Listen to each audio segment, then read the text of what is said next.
तुझ्या कृपेनं तुझ्या आशीर्वादानं आज सारे सुख माझ्या जगाशी लोटांगण घेतलंय.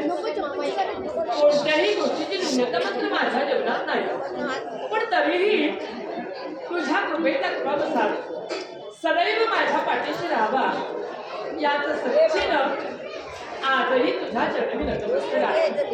हीच काय, या विश्वातील प्रत्येक व्यक्ती आशावादी मनानं जगण्याचा प्रयत्न करत असते.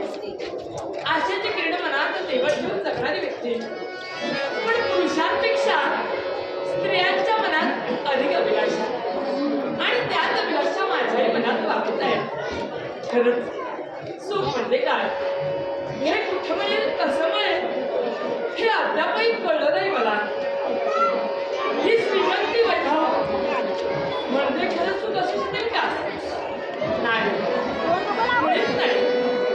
समाधान मानवाचं असतं, पण आज मी स्वतःला भाग्यवान समजते.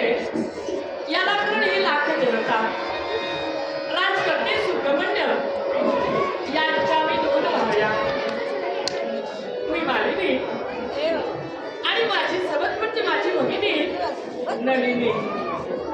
पण तरीही द्वितीय संबंधित पत्नी असून सुद्धा या जनतेनं अगदी आनंदानं महाराणी म्हणून नाही, आई म्हणून माझा स्वीकार केलाय ना.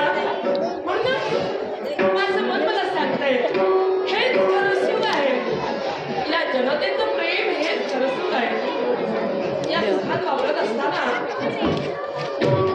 आजचा दिवस आहे तो भाग्याचा आनंदाचा.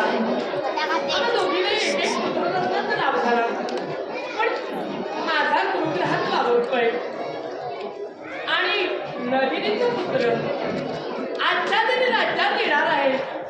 त्याच्या स्वागताची तयारी तर झालीच आहे, पण राजकर्ते सुद्धा आजच्या दिनी माझ्या भेटीसाठी येतील म्हणून उत्कंठा लागून राहिले. हेच परिणाम झालाय. आजपर्यंत